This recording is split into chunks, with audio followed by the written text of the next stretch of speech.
everybody. I doubt that there's any real new people here, but if there is, welcome to Victoria Knits, and I'm Victoria. At the start of this, I just wanted to make it clear that I am aware of what's happening in our country and in the world, and I know it can be really, really stressful. I have been feeling a lot of stress, and I don't want to go into it too much because my channel is not political. So, but anyway, I just want you to know that I feel it. I feel it too. And so with that in mind, I thought I would talk about our new kitten. Maybe as a way to cheer us up. We adopted a new kitten this past October. I found him sleeping with two of our chickens who were broody. And if you've had chickens, you know what that means. They want to sit on a nest and they don't want to move. So they were outside the chicken coop in the garage, but outside the chicken coop where we lock them up at night in the chicken coop. Nothing can get in there. But two of them were outside, and I went out to take care of the chickens one morning, and I found Poppy sleeping with those two chickens. It was really cold out at the time, and I grabbed him up when he tried to run away. At that point, he was about 2 months old. He was really thin, and he was full of worms. We found out when we took him to our vet. We had him fixed up in every way, and we made the decision to keep him. I've named him Poppy. He is cat number 4. We do have two older cats that are probably pushing 16 at least, maybe more. I'd have to look that up. But he's a sweetheart, and he's really snuggly, as you can tell from these pictures I'm going to throw in.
Also, I do have an update on our chickens and ducks. They're still with us. We did purchase some new chicks last spring, and the grandsons named them Socks, Alex, and Gerald. And yes, they are all hens. They've been giving us some really beautiful eggs. And we're still using our sauna.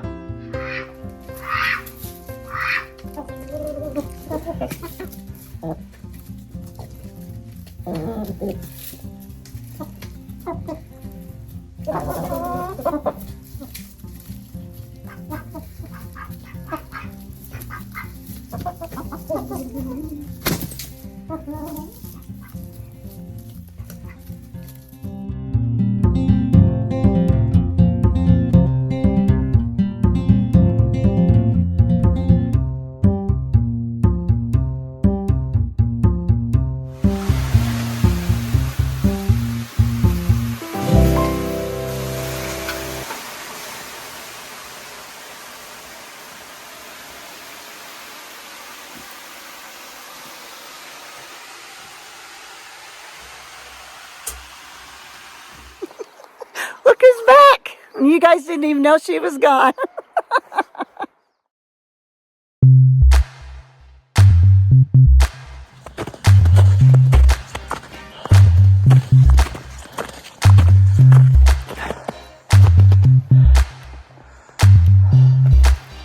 Nice.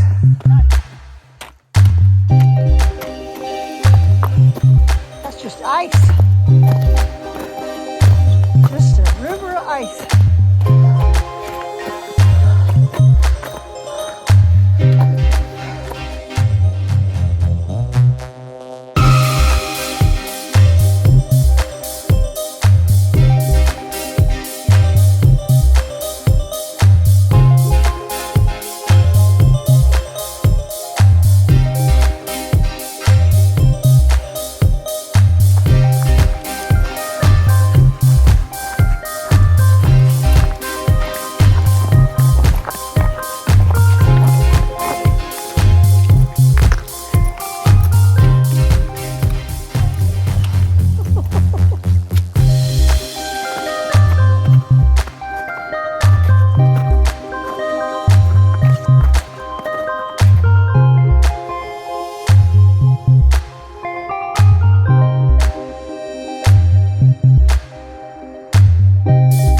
Okay.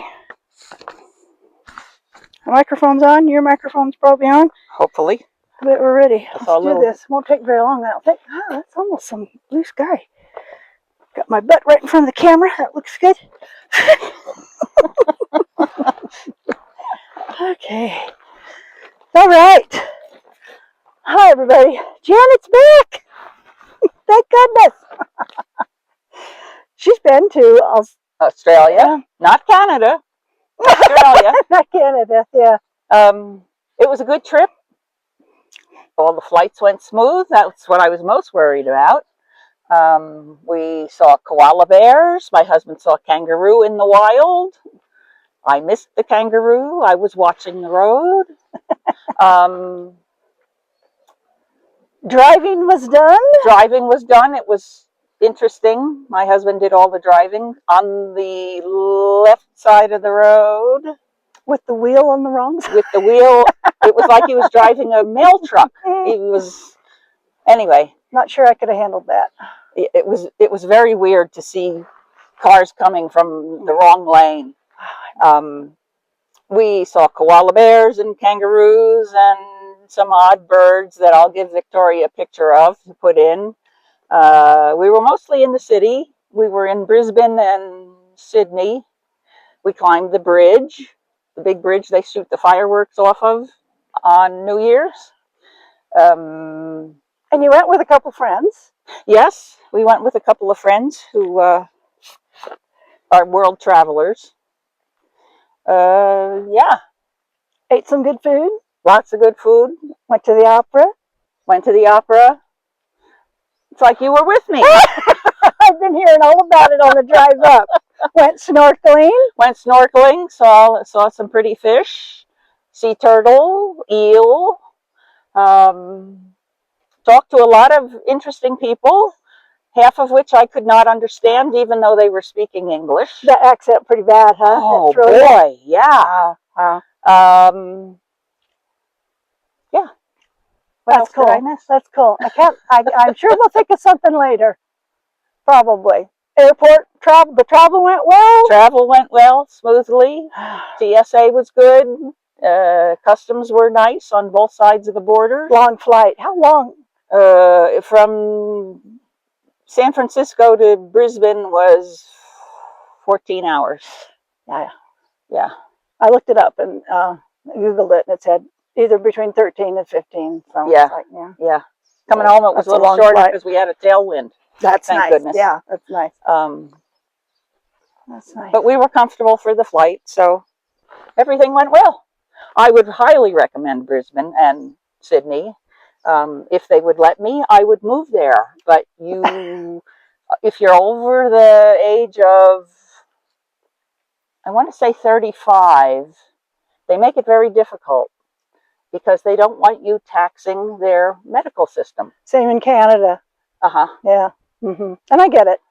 But it was very clean. People were very friendly. Yeah. Nice. So we're up here at Stanton Lake, and I thought we would show a few things. Do you want to go first? Yeah, I don't have much to show. That's okay. This is a pattern I'm doing an experimental version of. It's called Rug. R-U-G. Really useful gloves. Yeah, I like that. They're fingerless, and you make them so that these two fingers stay together and these two fingers stay together. And you can give the Vulcan live long and prosper sign very easily. This yarn, I don't know where I got it. I don't know what it is. I'm pretty sure it's wool. It's pretty though. Yeah, it knits up nice. It's a stitch that I'm not used to doing. So I've discovered that this variegated coloring is helpful for when you're trying to figure out what stitch you're in. Yeah. So there it is. Look nice. Look forward to seeing those done. That's nice. Janet has finished, one sweater. And is your ski sweater? It's on hold until my brain gets back from Australia. I'm doing a little jet lag thing. That could take a while. Yeah. What else? Oh, the socks. I started rainbow socks to kill time on the plane and in the airport. And did I show them? No, I don't think so. I don't remember. Rainbow They're socks. kind of ugly rainbow socks. They're not real bright and pretty. Anyway, I'll break them out for next time. Nice. All right, I finished Kim's socks. I showed last time. These are the Porthos by Cacao Coffee, and the yarn is Knit Picks Chroma fingering. What's cracking? What's cracking? What's creaking? Which one was the? Oh, this one was the first one because the colors went so nicely. And then look what happened. I do mine toe up, and look what happened. Yeah. Yeah, it got that kind of a dark stripe. Yep. But you know what? I don't care. That's a good thing when you knit. Those will be in Kim's foot, in his shoe, right? Those will be in his shoe. Yep. So I don't care. The pattern's really nice. I'll try to do a close-up of that pattern so you can see how nice that looks. Those are done. That feels really good. Got those done. Because men's socks, as we all know, take a while. Oh, forever. Mm-hmm. And then I did a Christmas sweater for myself. Another one. Oh. I like it quite a bit. I think it looks really nice. The yarn, the pattern first, it's Tin Can Knits. It's an easy one. They have altered their pattern now, so you can do some extra rows for the back. On their first one, what do they call this? Oh, for the flax. Yeah, on their first flax sweaters, they didn't have that, but now they include it as an option, which I did do, but they don't do it until late. Oh. Yeah, they don't do it at the top. The top? Yeah, they do it late, which I thought was kind of weird. That's interesting. It is. So this is the size medium large. I did reduce the neck size because I can't stand that wide neckline. Yeah. I always feel like my sweater's going to fall off. This yarn is cashmere and coconuts peppermint stick.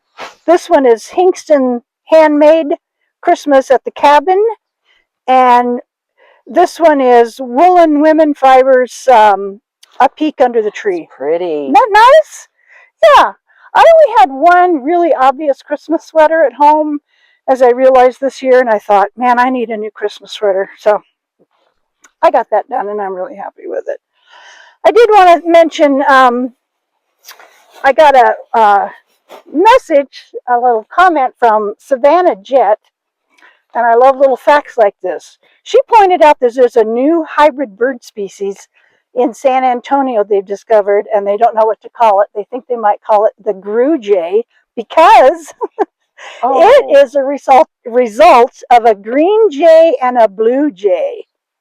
And they think it might be the first example of a hybrid animal that came about because of changing climate patterns. Huh. Those two species did not overlap until a few decades ago.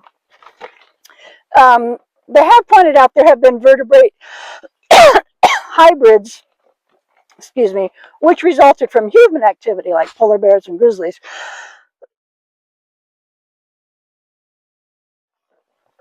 But this bird hybrid seems to have happened due to shifts in weather patterns that cause the expansion of both parent species. This biologist, Stokes, monitors social media sites where birders share photos of their sightings. He saw this bird that was posted, located it from the person who posted it, captured the bird, took a blood sample, and let it go.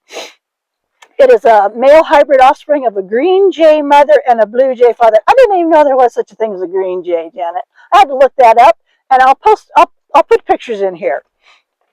They have decided not to name the bird yet.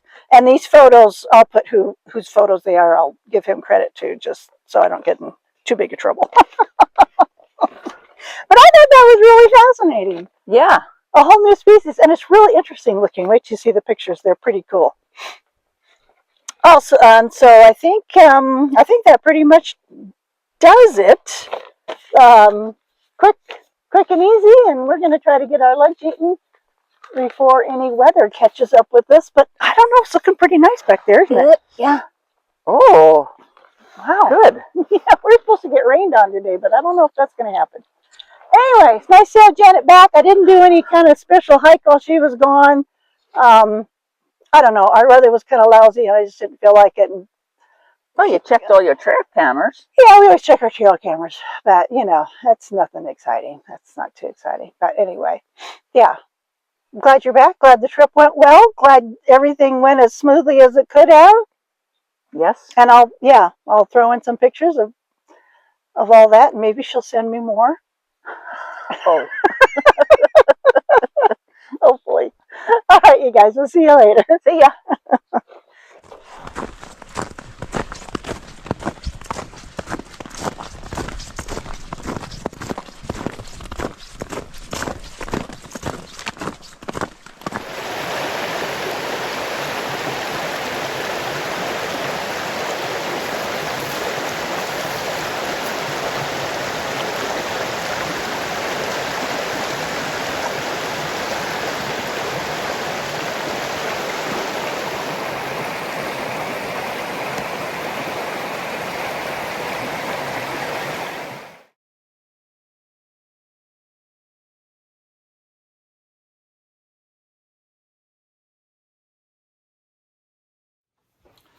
So I did have some questions when the grandsons and I talked about our diamond paintings last episode. I did have some questions about how to frame them, and Rachel, not Rach, thank you very much. She recommended magnetic poster frames, and I looked for those, but I could not find them locally, and that's what I've been trying to do more of lately instead of using Amazon so much. But I did buy blank canvases, like paint canvases, because I found sizes that they fit on. Because Rachel also let me know that you can erase the markings on the side of the diamond paintings, the instruction part, with nail polish remover. And then it'll be white again. And since they were odd sizes, I actually found canvases to put them on. I glued them on it, and they look pretty good. So thanks for that, Rachel.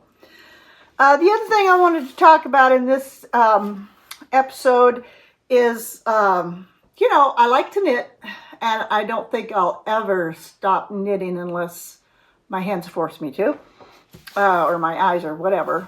I just enjoy it that much. But, since the grandsons and I don't think I've posted about this. I posted about it on Instagram. Two of my grandsons and I went and did one of those acrylic paint classes where you pay and the sip and paint type of thing. It's called Tipsy Brush. It's just 10 miles down the road from us here. It's not very far away. But we did the moose painting under the northern lights. I'll stick in a picture of it. And so I was thinking about that, and I enjoyed that, and I thought, gosh, I wouldn't mind doing more of that. So I decided to see if I could find painting instructions on YouTube. And of course you can. What isn't on YouTube, right? So, there's lots of them. So I started messing with that. I went and bought some acrylic, or no, I did not go buy acrylic paints. Back it up. That was my problem. One thing I learned right away, after I talked to my daughter about it and I tried 2 paintings, she said, "Good grief, Mom, what kind of paints are you using?" And I was using tempera paints that I bought for the grandsons to paint some of those clay ornament things you bake. Yeah, that's not the kind of paint you need to use. I'll show you the pictures of the first couple I did. So the tempera painting is on the right. The acrylic painting is on the left.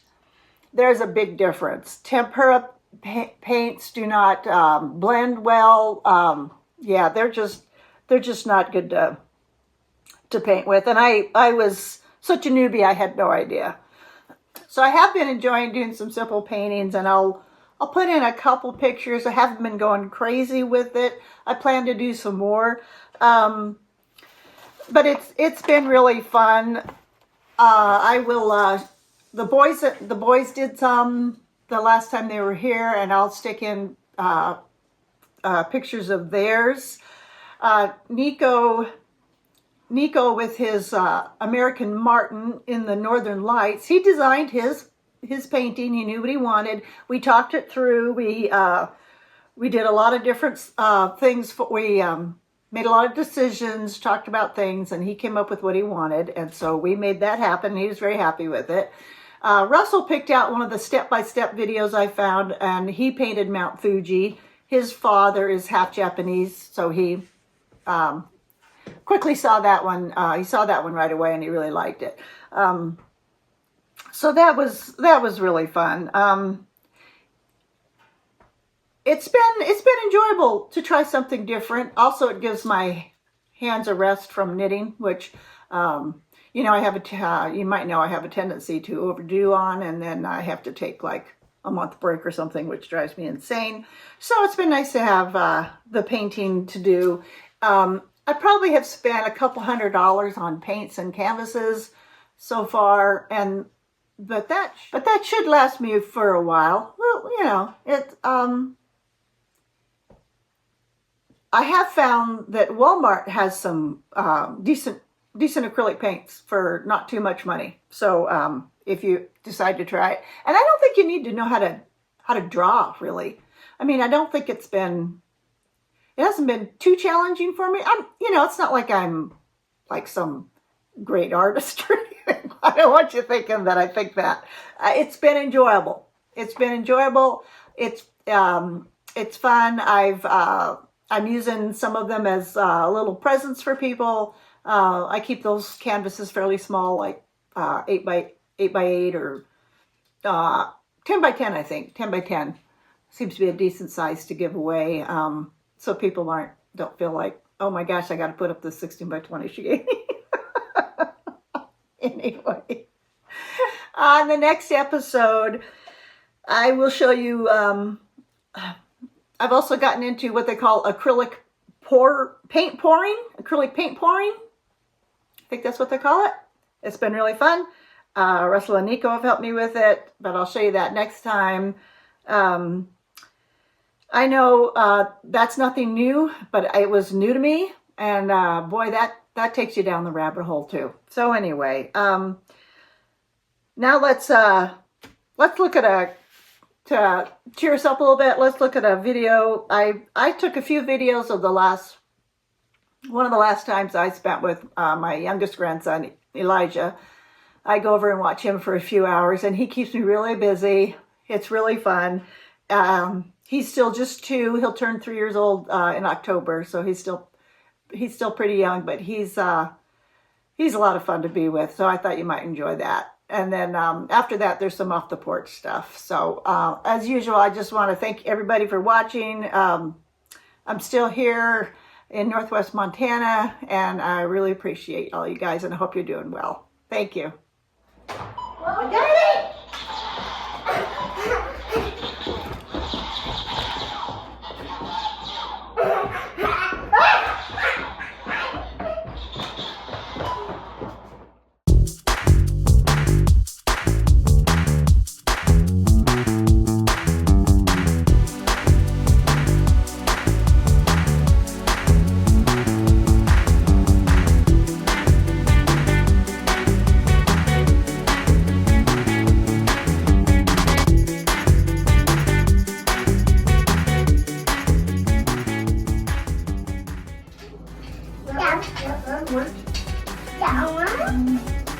And then put down there.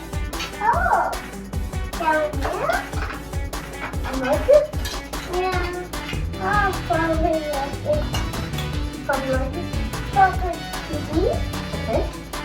Probably those. Hello. You like that? Probably. Are you petting her? Yeah. She's nice, huh? She's nice. Yeah, she's nice. Hi. I get up here. You can get up there. Yes, you can. Hi. Tail. Have tail. She has a tail. Come on. You have one kitty cat. No, I have 4. You have one kitty cat. You have 1 kitty cat. You have one kitty cat. Grandma has 4 kitty cats. You're 4 kitty cats. Yeah. 4 kitty cats. Can you believe it? Yeah. There's Josie. Mama, you picture.